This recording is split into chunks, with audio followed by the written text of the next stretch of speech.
Prime minister Narendra Modi का official visit USA ये conclude हुआ। इस विजिट के दौरान कई हाई प्रोफाइल पर्सनालिटीज के साथ बायलैटरल मीटिंग हुई, including the president of USA Donald Trump.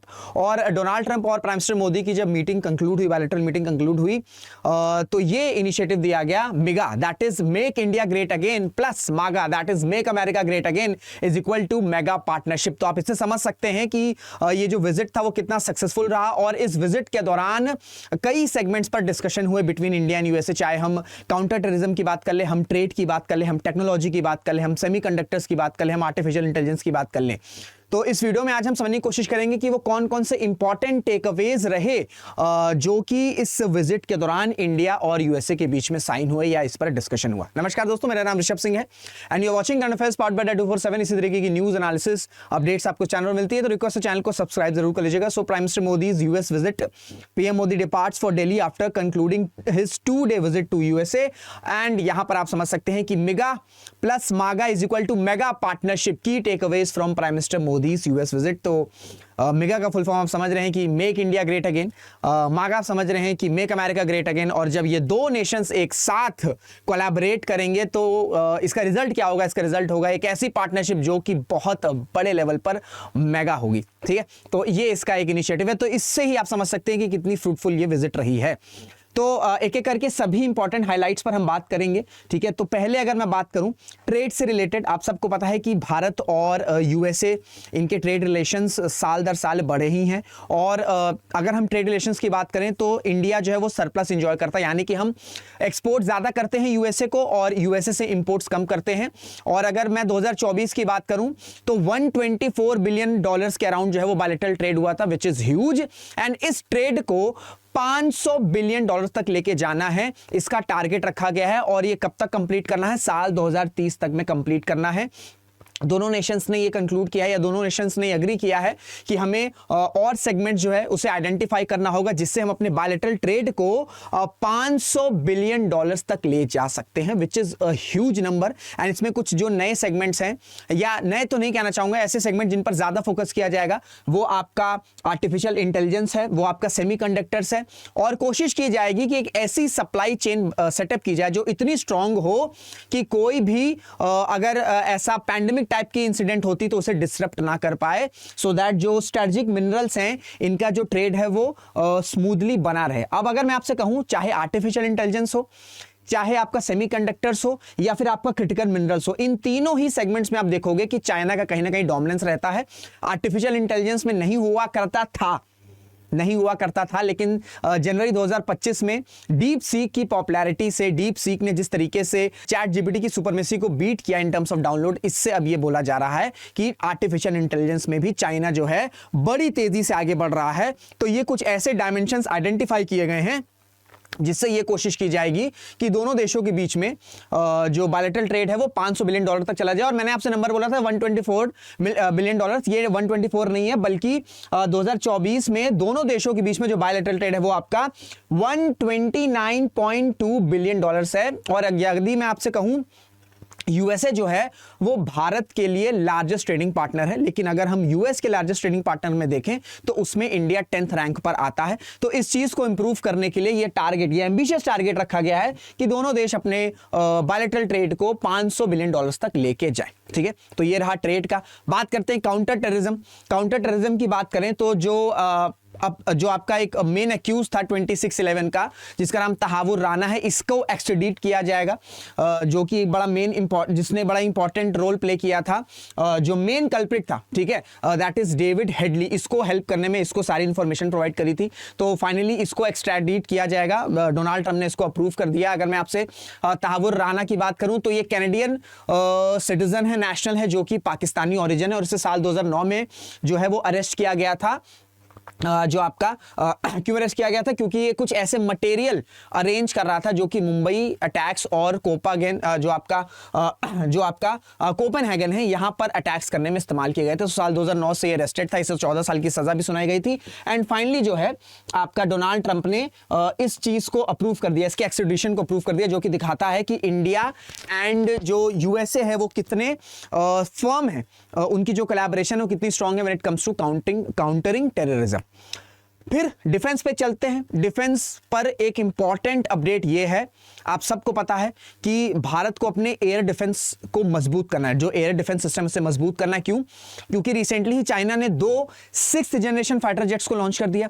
आज की डेट में चाइना जो है वो पाकिस्तान की एयर फोर्सेस, पाकिस्तान की जो नेवी है उनको मॉडर्नाइजेशन करने में मदद कर रहा है। साथ में बांग्लादेश भी काफी ज्यादा इंटरेस्टेड है कि वो चाइना के साथ अपनी पार्टनरशिप करे, सो दैट जो बांग्लादेश के आउटडेटेड एयरक्राफ्ट है उनको भी मॉडर्नाइज किया जा सके। तो एक नया एक्सेस बन रहा है साउथ एशिया में, जहां पर पाकिस्तान है, जहां पर बांग्लादेश है, एंड इनको कंट्रोल करेगा चाइना। तो ऐसे में भारत के लिए ये सबसे इंपॉर्टेंट चीज है कि भारत किस तरीके से अपने एयर डिफेंस सिस्टम को मजबूत कर सकता है। एंड इस तर्ज पर यूएसए है वो अग्री किया है कि F-35 फाइटर जेट्स, ठीक है, जो स्टील्थ F-35 फाइटर जेट्स है ये सेल करेगा यूएसए इंडिया को। और इसके पीछे जो ऑब्जेक्टिव है वो ये है कि जो यूएसए है वो अपनी जो मिलिट्री सेल्स है टुवर्ड्स इंडिया उसे बढ़ाना चाहता है, ठीक है, जो मिलिट्री सेल्स है टू इंडिया इसको बढ़ाना चाहता है।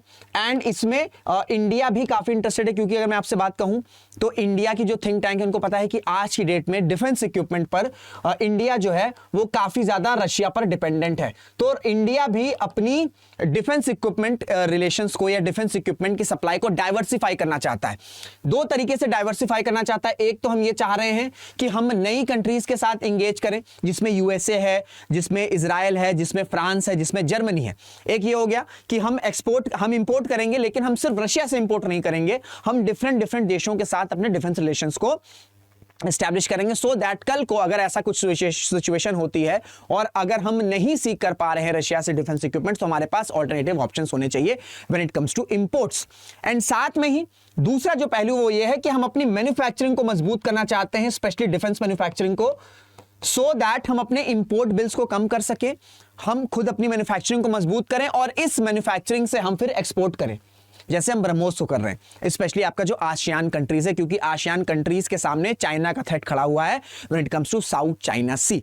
तो ये 2 तरीके हैं जिस पर भारत फोकस कर रहा है, जिससे भारत जो है अपनी डिफेंस डिपेंडेंसी रशिया पर उससे कम करना चाहता है। तो ऐसे में बहुत इंपॉर्टेंट स्टेप है, क्योंकि अगर मैं आपसे फीचर्स की बात करूं, जो F-35 है और ये जो F-35 है ना, ये यूएसए सब कंट्रीज को नहीं देता है, कुछ सिलेक्टेड कंट्रीज हैं जिसमें यूके आता है, जिसमें ऑस्ट्रेलिया आता है, एंड साथ में ही लिमिटेड नेटो एलाइज हैं, सिर्फ उन्हीं के पास एक्सेस है आपका F-35 जो कि यूएसए जो है इन कंट्रीज को दिया है। तो इंडिया वो ऐसा देश है जो इन एलीट नेशंस को ज्वाइन करेगा when it comes to F-35 fighter jets. अब देखिए अगर हम F-35 की बात करें तो इसको लेकर ये बोला जा रहा है कि ये गेम चेंजर है। क्यों गेम चेंजर है? क्योंकि इसके फीचर्स कुछ है, आपको फीचर्स जानना होगा। जैसे मैं आपको बता दूं, इसमें आपको एडवांस एंटी रेडिएशन देखने को मिल जाएगा, गाइडेड मिसाइल्स जिसकी रेंज एक्सटेंड कर सकती है, चाहे वो स्टैंड इन हो चाहे वो अटैक वेपन में हो। फिर इंटीग्रेटेड कम्युनिकेशंस है, इसमें नेविगेशन है, साथ में आइडेंटिफिकेशन सिस्टम है। साथ में आपको एक इस तरीके से कवर्स देखने को मिल जाएंगे जो कि एक तरीके का शील्ड का काम करते हैं। इसमें आपको electro optical distributed aperture system देखने को मिल जाएगा।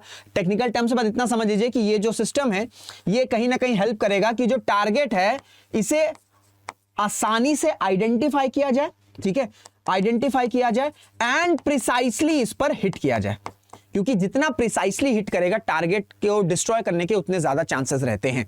और फिर इसमें आपको multi functional active electronical scanned array भी देखने को मिल जाएगा। सिंगल इंजन है, ठीक है, सुपरसोनिक है, मल्टी रोल स्ट्रीट फाइटर है, स्टील टेक्नोलॉजी। स्टील टेक्नोलॉजी का मतलब ये होता है कि जो रडार है, जैसे आपको पता है जो हमारे आर्म फोर्सेस हैं वो ऐसे एनवायरनमेंट पर ऑपरेट करते हैं जहां पर थ्रेट्स बहुत ज्यादा रहते हैं। तो ऐसे में थ्रेट्स बहुत ज्यादा रहते हैं तो जो एनिमी कंट्रीज हैं वो कहीं ना कहीं रडार सिस्टम से कोशिश करती हैं कि आइडेंटिफाई किया जाए। तो ये जो स्टील्थ टेक्नोलॉजी क्या करता है कि जो रडार डिटेक्शन है इसे काफी हद तक काउंटर कर देता है। जब रडार है वो जब डिटेक्ट नहीं कर पाएगा तो आसानी से आपका F-35 से हम टारगेट्स को आइडेंटिफाई भी कर सकेंगे एंड उसे प्रिसाइसली हिट भी कर सकेंगे, ठीक है। फिर इसमें आपको एडवांस एवियोनिक्स देखने को मिल जाएगा, सेंसर फ्यूजन है, इंटरनल वेपन्स हैं और जो टॉप स्पीड है वो आपका 1.6 मैक है, that is around 1975 kilometre per hour, जो कि इसे one of the fastest fighter jets बनाता है। ठीक है, और फिर अगर हम कॉम्बैट रेडियस की बात करें तो इसको ये भी आपको 1000 किलोमीटर, ठीक है, ये भी आपको 1000 किलोमीटर की रेंज में देखने को मिल जाएगा। एंड साथ में ही F-35 के 3 वेरिएंट्स भी आते हैं। ठीक है, एक आपका F-35A है जो कि कन्वेंशनल है, टेक ऑफ और लैंडिंग में काम आता है। फिर F-35B है जो कि आपका शॉर्ट टेक ऑफ और वर्टिकल लैंडिंग में आता काम। एंड 35C है जो कि आपका करियर बेस्ड ऑपरेशन, ठीक है, करियर बेस्ड ऑपरेशंस में हेल्प करता है। तो इस वजह से ये जो फीचर्स हैं ये बताया जा रहा है कि ये जब इंडिया के पास आएगा तो ये भारत के एयर डिफेंस सिस्टम में एक गेम चेंजर का रोल जो है वो प्ले कर सकता है। नेक्स्ट बात करते हैं भैया एनर्जी सिक्योरिटी और सिविल न्यूक्लियर कोऑपरेशन पर। डोनाल्ड ट्रंप का कहना है कि क्लाइमेट चेंज जैसी कोई चीज नहीं होती है, इस वजह से आपने देखा है कि उन्होंने पेरिस एग्रीमेंट से वापस ले लिया। एंड उन्होंने स्लोगन भी दिया है, स्लोगन तो नहीं, एक मोटो भी दिया है कि ड्रिल बेबी ड्रिल। अब ये ड्रिल बेबी ड्रिल का मतलब ये है कि यूएसए जो है वो ज्यादा से ज्यादा ऑयल को प्रोड्यूस करना चाहता है, ऑयल प्रोडक्शन को बूस्ट करना चाहता है, जिसकी वजह से एडिशनल माइनिंग एंड ये सारी जो चीजें हैं इसको परमिट भी कर दिया है। कहां पर? अलास्का रीजन पे। ठीक है, अलास्का रीजन पे। अब अलास्का रीजन खुद एक आपका, आप जानते हैं कि एक ऐसा सेंसिटिव रीजन है जहां पर अगर इस तरह की माइनिंग होगी तो अल्टीमेटली क्लाइमेट चेंज पर हैम्पर होगा। लेकिन डोनाल्ड ट्रंप को इससे कोई मतलब नहीं है। डोनाल्ड ट्रंप का सिंपल ऑब्जेक्टिव है भाई कि ड्रिल करना है, जितना ज्यादा ड्रिल कर सकते हैं सो दैट हम ऑयल को प्रोड्यूस करें एंड फिर अल्टीमेटली हम इसे क्या करें? एक्सपोर्ट्स करें। और इससे क्या होगा? इससे यूएस की जो डिपेंडेंसी है वो कम होगी। और ये किसके लाइन आता है? अमेरिका फर्स्ट और मेक अमेरिका ग्रेट अगेन के। क्लियर हो गया? तो ये प्रपोजल है या ये ऑब्जेक्टिव है यूएसए का कि आने वाले समय में यूएसए ये चाहता है कि यूएसए भारत के लिए leading oil and gas producer बन जाए। आज की डेट में यूएसए जो है वो फिफ्थ नंबर पर आता है, या 5th लार्जेस्ट आपका इंपोर्टर है to India when it comes to crude oil. तो ये 5th से 1st तक जाना चाहता है यूएसए। एंड इसके पीछे एक और रीजन है कि जो डोनाल्ड ट्रंप है वो ये चाहते हैं कि जो इंडिया और यूएसए के ट्रेड रिलेशंस हैं इसमें एक्सपोर्ट ज्यादा कर रहा है भारत, इंपोर्ट कम कर रहा है। तो डोनाल्ड ट्रंप की सोच ये है कि क्योंकि आप सबको पता है कि 60 से 70% जो हमारा क्रूड ऑयल है वो इंपोर्ट के जरिए आता है। क्लियर हो गया? तो डोनाल्ड ट्रंप की सोच ये है कि अगर इस जो क्रूड ऑयल के इंपोर्ट्स है अगर ये बढ़ेंगे तो अल्टीमेटली जो ट्रेड सरप्लस है जो कि भारत को फेवर कर रहा है इसको काफी हद तक यूएसए जो है कम करने में सक्सेसफुल हो जाएगा। ये ऑब्जेक्टिव से भी है जो डोनाल्ड ट्रंप की पॉलिसी है कि भाई इंडिया को ज्यादा से ज्यादा क्रूड ऑयल जो है वो इंपोर्ट किया जा सके। एंड प्रोजेक्टेड ये है कि जो आज की डेट में 15 बिलियन है, $15 बिलियन का जो आपका परचेजेस हुए हैं ऑयल एंड गैस के, इसे ये अगले साल में या 1-2 साल में $25 बिलियन हो सकता है। तो आप समझ सकते हैं कि जो ऑयल या क्रूड ऑयल के रिलेशन है ये भी बड़ी तेजी से इंप्रूव हो रहे हैं। एंड अगर हम 2024 की बात करें तो 3.2% के राउंड जो इंपोर्ट्स हैं क्रूड ऑयल के वो यूएसए से आए थे। ठीक है, यूएसए से अलोन आए थे 3.2% के राउंड। सबसे ज्यादा आज की डेट में हम कहां से क्रूड ऑयल को इंपोर्ट कर रहे हैं? Russia, then we have Iraq, then we have Saudi Arabia, then we have UAE and then at the 5th position we have United States of America. तो यूनाइटेड स्टेट्स ऑफ अमेरिका का target है कि ये 5th से भैया 1st position पर पहुंच जाए।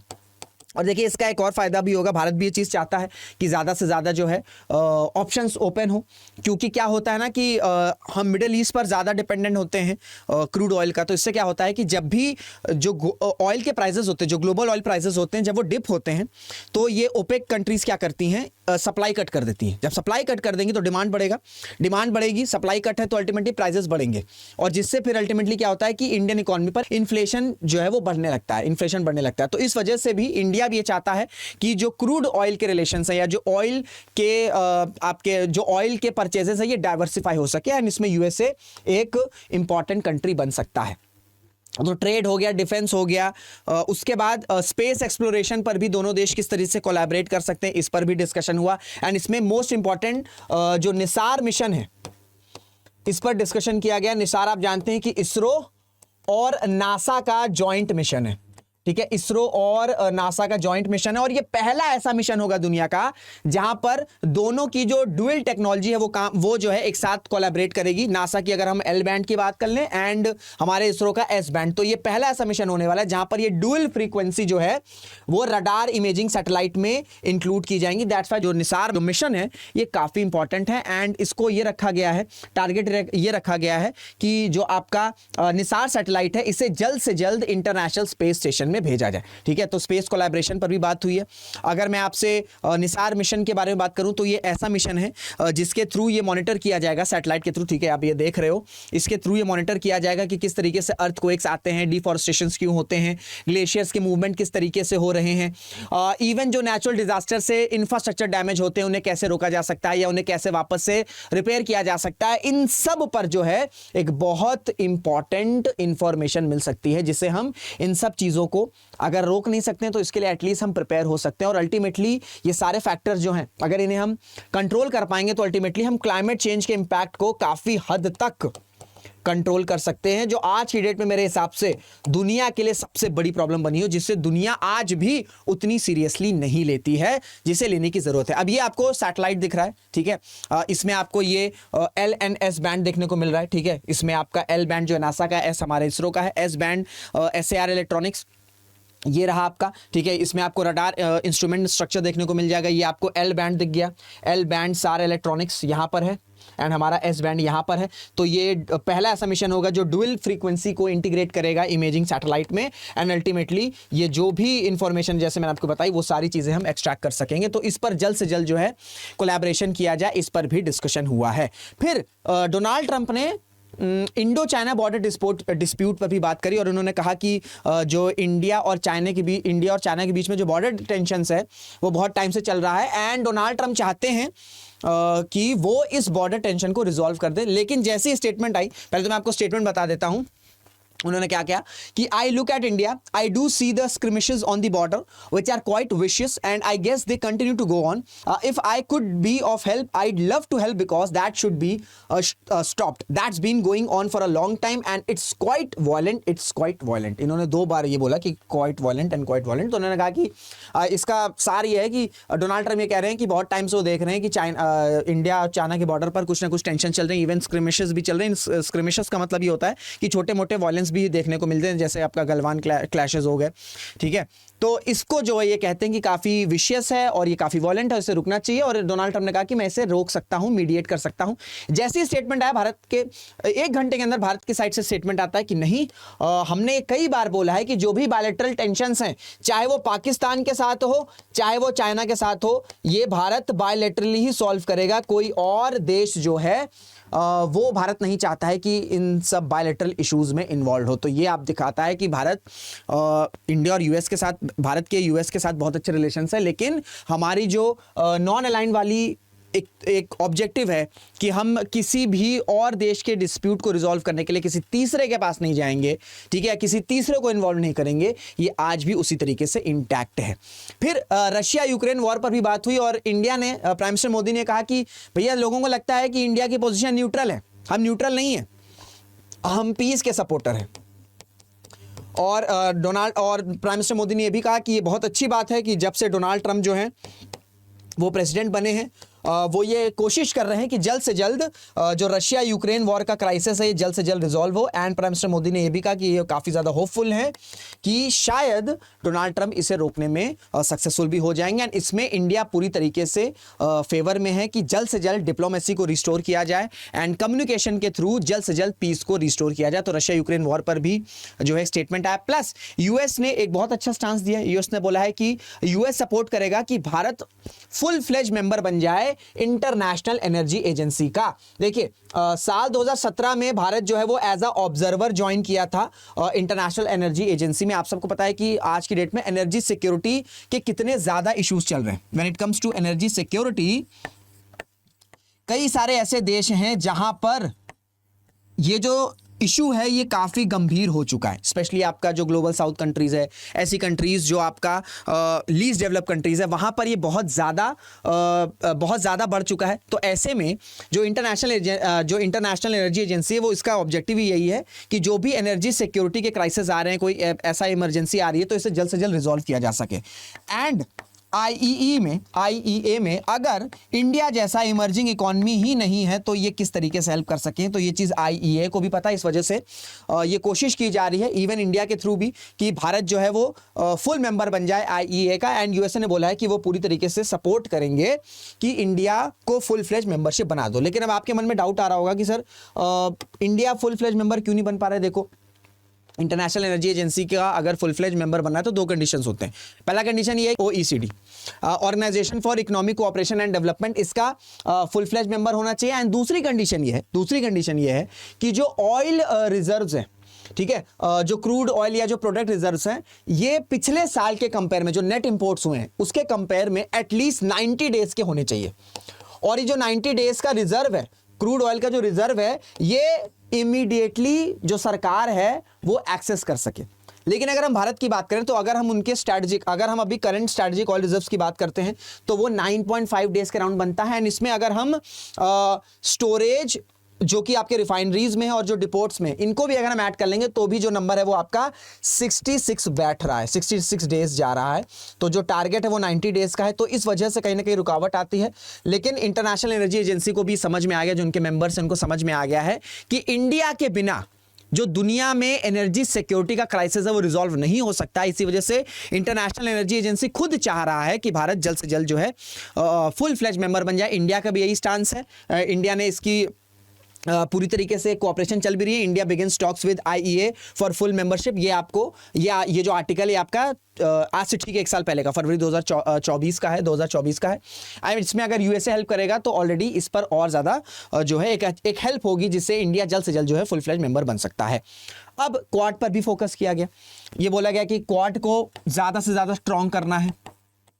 आप सबको पता है कि भाई स्ट्रॉन्ग क्यों करना है, क्योंकि जो इंडो पैसिफिक है, इंडो पैसिफिक में चाइना के राइज को काउंटर करने के लिए, not rise is not a correct word, aggression को काउंटर करने के लिए, ठीक है, aggression is the correct word, China के अननेसेसरी अग्रेशन को काउंटर करने के लिए क्वाड बहुत ज्यादा जरूरी है, जिसमें इंडिया एक इंपॉर्टेंट एलाई है। क्योंकि अगर हम बात करें इंडियन ओशन और पैसिफिक ओशन, ये जो इंडो पैसिफिक है, इसमें भारत का स्टांस, यूएस का स्टांस, इवन क्वाड का स्टांस ये है कि रूल बेस्ड ऑर्डर जो है वो सेट होना चाहिए। जो रूल बेस्ड ऑर्डर है, ऐसा क्यों कहा जाता है, ऐसा क्यों कहा जा रहा है रूल बेस्ड ऑर्डर? क्योंकि आप सबको पता है कि एक इमेजिनरी लाइन बना दी गई है, that is 9 dash line. 9 dash line आपका चाइना के द्वारा, जो कि ये कहता है कि ये 9 डैश लाइन के तहत जो भी आइलैंड्स आ रहे हैं साउथ चाइना सी में, उसका कंट्रोल चाइना के पास है। इसी वजह से आप देख रहे हो कि जो आसियान कंट्रीज हैं उनके रिलेशंस चाइना के साथ बहुत ज्यादा खराब हो रहे हैं। इसी वजह से आपने देखा होगा कि फिलीपींस की बात कर लें, वियतनाम की बात कर लें, इंडोनेशिया की बात कर लें, ये देश काफी ज्यादा इंटरेस्टेड हैं भारत के साथ ब्रह्मोस को एक्वायर या ब्रह्मोस को परचेज करने में। ये सबसे इंपॉर्टेंट रीजन है कि जो अग्रेशन चाइना कर रहा है when it comes to South China Sea, उसको देखते हुए सभी आसियान जो कंट्रीज है वो चाह रहे हैं कि जो उनका डिफेंस सिस्टम है उसे मजबूत किया जा सके, सो दैट चाइना के इस अननेसेसरी एग्रेशन को काउंटर किया जा सके। एंड इस पर डोनाल्ड ट्रंप का भी यही स्टैंस है कि रूल बेस्ड ऑर्डर होना चाहिए, जो कि क्वाड एक ऐसा ग्रुपिंग है जो कि इसको एस्टैब्लिश कर सकता है। तो क्वाड को और मजबूत किया जाएगा। प्लस रीजनल सिक्योरिटी कंसर्न्स और टेररिज्म पर भी बात करी गई है। एंड यूएसए ने स्पेसिफिकली पाकिस्तान का नाम लिया है, ठीक है।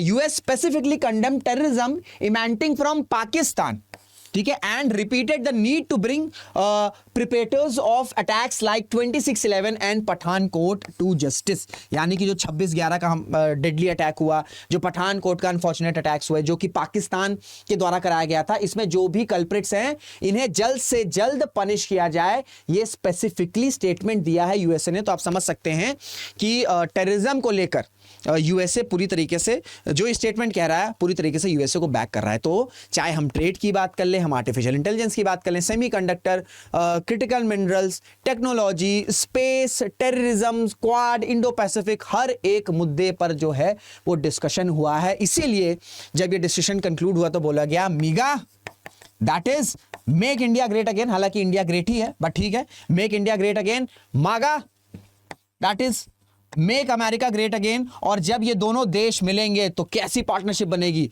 Mega partnership. ठीक है, मेगा पार्टनरशिप। तो यही आपको इस स्टेटमेंट से आप समझ जाओगे कि ये जो विजिट है वो कितनी ज्यादा हिस्टोरिक रही है। तो ये था पूरा वीडियो। आई होप आपको सारी चीजें क्लियर हो गई। कुछ और ऐड ऑन करना है तो आप ऐड ऑन कर सकते हैं। कोई और डाउट होगा तो आप डाउट कमेंट बॉक्स में भी पूछ सकते हैं। वीडियो अगर अच्छी लगी तो उसे शेयर जरूर से करिएगा, लाइक जरूर से करिएगा। मुलाकात करेंगे आपसे अगले वीडियो में। जय हिंद, जय भारत।